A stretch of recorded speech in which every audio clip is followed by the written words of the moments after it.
Bismillahirrahmanirrahim. So, welcome back in the second session of this week. We ended with the power and torque calculations for induction motor. Now, let's discuss an example which will deal with the calculation of current, power factor, losses, different powers sections, power components, and the induced torque inside the machine. So we have the data for a 440 volts, 50 hertz, 6 pole star connected induction motor, which is rated at 75 kilowatts. That is, it is the full load output for this machine. The equivalent circuit parameters are given as, and the friction and windage power loss is also given. The miscellaneous loss and the core loss for the motor is also given. The value of slip is given and is equal to 0.04. You have to calculate the line current. Now, just remember that unless otherwise specified specifically, the three-phase circuits, if there is a voltage in the three-phase circuits, if there is a voltage mentioned, then it will always be line-to-line voltage by default, unless it is specifically mentioned that it is the phase voltage. Similarly, if any current is given, it will be the line current, unless otherwise mentioned that it is the phase current. And the power will always be three-phase power, unless otherwise it is mentioned that it is the per phase power. So in three-phase circuits, by default, the voltage is given line to line, current is given in the form of line current, and the power is given in the form of three-phase power. Now the part A of this problem deals with the calculation of line current. So since the motor is star connected, so line current will be equal to phase current, and in the per phase circuit representation we marked it as I1. The input current, which is the stator current, it was marked as I1. So it is equal to the per phase input voltage divided by the equivalent impedance of the induction motor equivalent circuit. It will consist of the series combination of the stator impedance, that is R1 plus JX1, plus the forward impedance RF and JXF. Now this impedance, the forward impedance, basically represents the series combination of the rotor impedance in parallel with the magnetizing branch. So their equivalent impedance is known as the forward impedance. F stands for forward. It means that it represents, this impedance represents, or this section of the circuit represents the power which is transferred to the rotor circuit, resulting in forward rotation of the motor. This concept will further clarify when we will discuss single phase motors. In that section we will discuss with the forward as well as backward torques. However, in case of three-phase induction motor, the torque produced will always be in the forward direction when the motor is operating normally. So the equivalent impedance of the rotor along with the magnetizing branch is calculated. The voltage is converted into per phase form. Since we have discussed that it is by default the line to line voltage, we will convert it into the per phase voltage. Since the motor is star connected, so it will be calculated in this form. If it would be a delta connected motor, if the motor would be a delta connected motor, then in that case the phase voltage and line voltage must be same and it will be equal to 440 volts. But in this particular case we have a star connected motor, so per phase voltage will be calculated as follows. We can calculate the line current. Line current is the V phase divided by the stator impedance plus the forward impedance that has just been calculated here. It will give us the line current.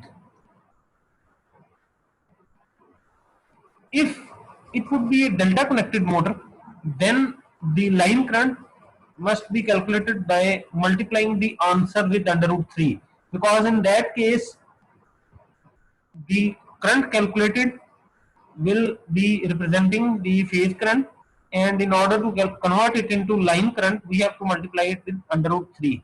In star connection, the line current is equal to phase current, as we have just discussed at the top of the page. The second part is to calculate the power factor, and cos of this angle will give us the power factor, and the negative sign marks that the power factor is lagging, and for an induction motor the power factor will always be lagging. Rotor power factor. Now just see the rotor portion of the circuit. It consists of a reactance and a resistance. Then the impedance angle of the rotor can be calculated in this form. It is tan inverse perpendicular by base. So the impedance angle is calculated, then we can simply calculate the rotor power factor by taking the cos of this angle. Stator copper loss is calculated in this way. This is I1 or I line, since or I phase in star connected motor. So I square R gives us the stator copper loss for one phase, multiplying with 3 to calculate 3 phase total stator copper loss taking place in the motor. PAG. Part E is that we have to calculate the power which is transferred to rotor by crossing the air gap, or we have to calculate the air gap power. Now the total input power is divided into different sections in a motor, as we have already discussed. So the only resistance where the power can be consumed in the rotor side circuit or in the rest of the circuit, including the air gap and including the rotor, is this resistance RF. In the simplified circuit that we have just drawn, or that we have just simplified, we have simplified the rotor impedance and the magnetizing branch in this form, RF and JXF. So this impedance specifies or represents the equivalent impedance of the magnetizing branch as well as the rotor. So the only resistance where the power can be transferred from the stator side is across this resistance RF. So it means that PAG is equal to 3 times I1 square RF. So I1 is known, RF is known, we can calculate the power which is transferred to the air gap. In the original circuit, R2 by S was the resistance in the rotor circuit, and conventionally we were representing the air gap power as this 3 times I2 square R2 by S. So using this technique, if we want to calculate the air gap power from this resistance, it will give us this answer. And if we want to calculate the air gap power using this relation, then an alternate approach can be used. This is the equivalent circuit of the motor without simplification. This is the rotor side branch, this is the magnetizing branch, and their equivalent, these brackets, the inside portion is represented by the forward resistance. So we can calculate the voltage here, E1. I think we have already discussed this voltage.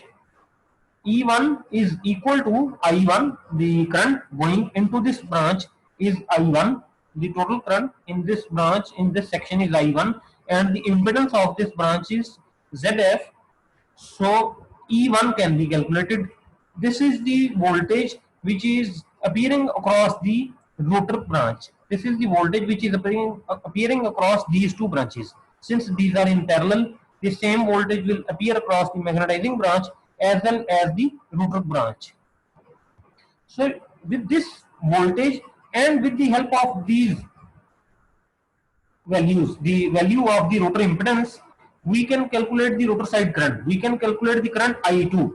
It will be E1, the voltage across this branch, the rotor branch, divided by the rotor impedance. It will give us the rotor current I2. Then using this relation, we can calculate the air gap power, and we can see that it is approximately the same, 91,400 something, or 91.4 kilowatts, and same is the case here, 91.4 kilowatts. So with this relation, we can also directly calculate the rotor copper loss as well. Although it is not needed in this particular example, however, we can calculate it in this form, or we can also calculate the rotor copper loss in the form of SPG. SPG is also equal to rotor copper loss. Slip is known, multiplying by air gap power PAG, we can calculate the rotor copper loss. The next part deals with the calculation of the converted power, the power which is converted into mechanical form. We know from the discussion of the first session that it is equal to the air gap power into 1 minus S PG, P air gap minus slip into P air gap. So we can calculate the converted power. Part G requires the calculation for induced torque. There are two alternate relations that can be used. We have calculated PAG divided by omega S. So first of all, let's calculate omega S. For the calculation of omega S, we require the synchronous speed ns. For 50 hertz ply and for number of poles equal to 6, we can calculate ns. And using these values, we can calculate the induced torque for this motor. The next part deals with the calculation of the load torque. It is P out by omega R. P out, the output power, is equal to the power converted, which is converted from electrical form into mechanical form, minus the rotational power loss, which includes the core loss, any miscellaneous loss taking place in the motor, and the friction and windage loss. So once the output power is known, then we have to calculate the rotor speed in this way. So we can calculate omega R, and the load torque can be calculated. Percentage efficiency. So input power can be calculated with the help of this relation. V line is given, I line has been calculated, cos of phi is there. We can calculate the input power. We can calculate the efficiency since P out is known to us.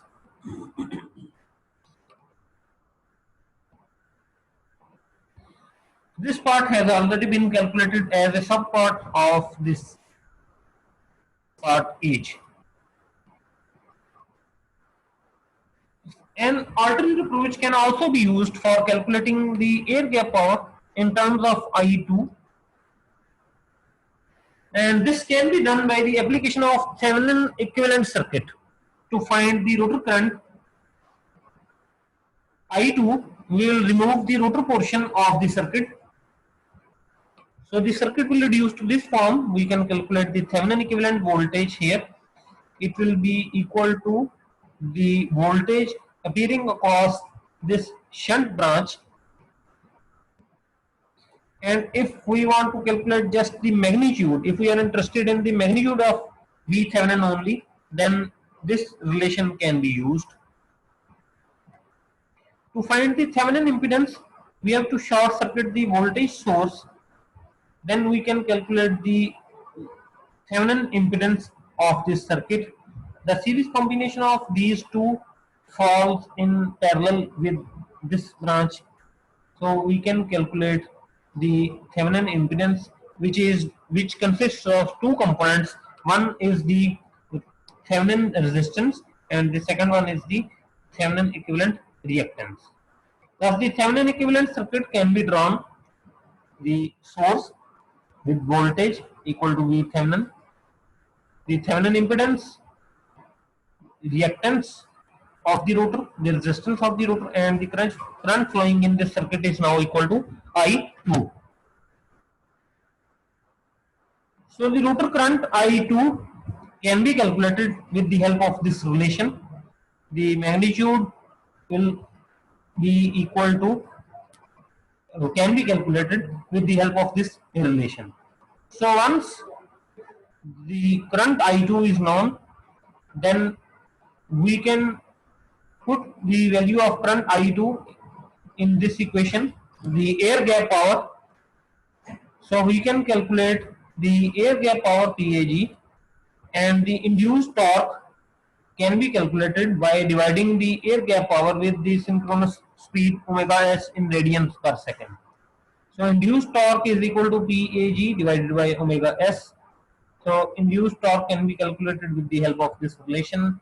Using this information, we can calculate the torque produced by the motor in starting condition. So starting torque can be calculated. So at start, the rotor speed is 0, NR is 0, slip is 1.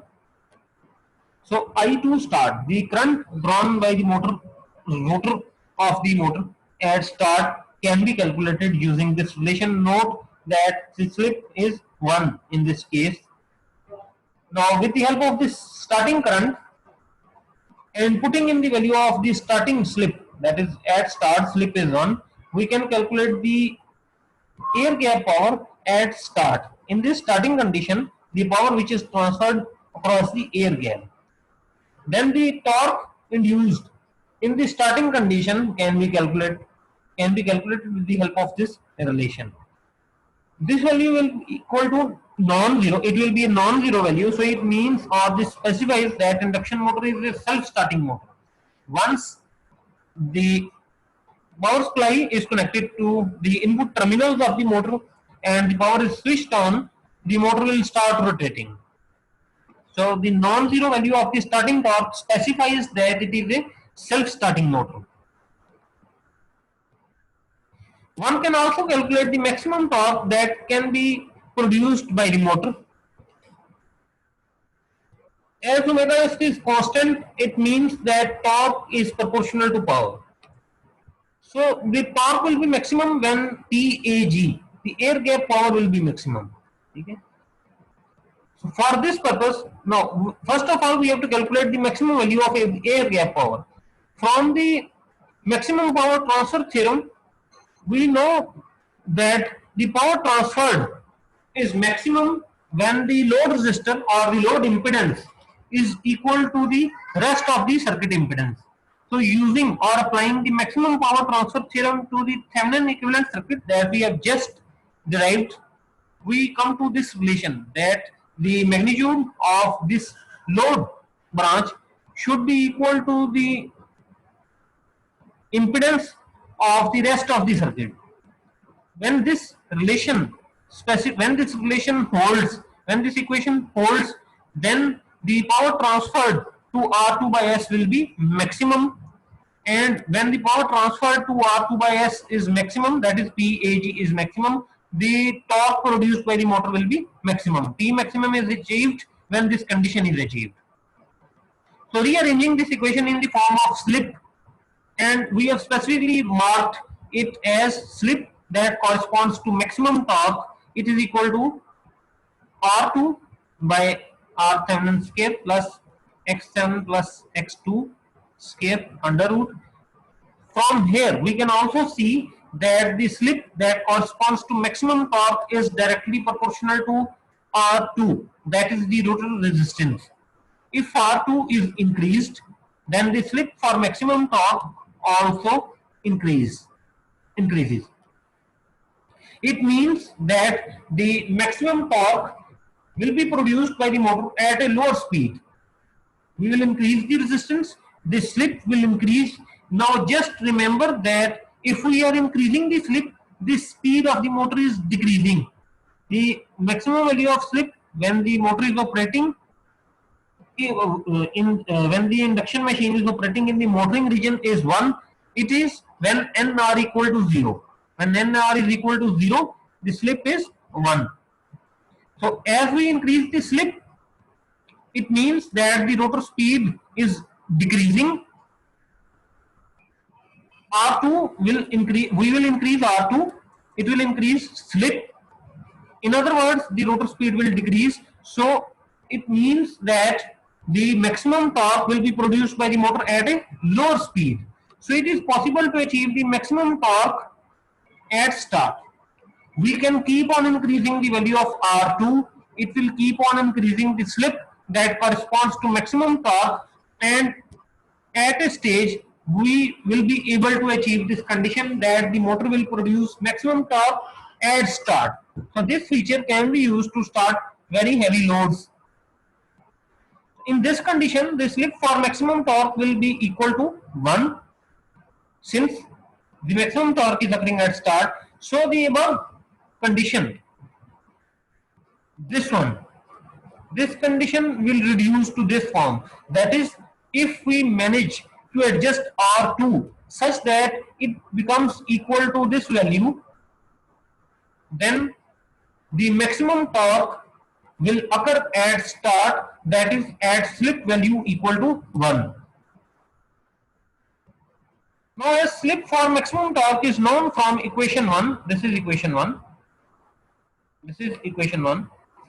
The slip for maximum torque is known from equation 1. We can calculate the current, rotor current I2, that corresponds to the maximum torque. The same equation for I2 as we have already discussed, just we have replaced the slip by the slip that corresponds to maximum torque. If we put in the value for slip that corresponds to maximum torque, we will obtain the rotor current that corresponds to maximum torque. Using this current and using the value of slip that corresponds to maximum torque, we can calculate the air gap power that corresponds to maximum torque, and using this power we can calculate the maximum torque that can be produced by the motor. Now just putting in the values of TAG in this equation and the values of slip, that is the equation that we have just tried for calculating slip, equation 1.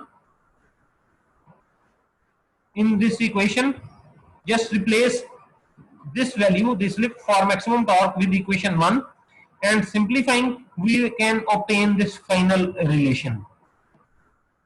That is, the maximum torque is equal to 3 times V Thevenin square divided by 2 times omega s R Thevenin plus R Thevenin square plus X Thevenin plus X2 square under root. Now note that the equation for maximum torque lacks R2. In other words, the magnitude of T maximum, the maximum torque produced by the motor, is independent of R2. The maximum torque produced by the motor does not depend upon R2. However, the slip for maximum torque is directly proportional to R2. It means that if R2 is increased, the maximum torque will be produced by the motor at a lower speed. During the operation of the motor, as the motor will start accelerating from 0 speed to its normal running condition, the maximum torque will be produced by the motor at a lower speed. It means it will occur earlier as compared to the previous value.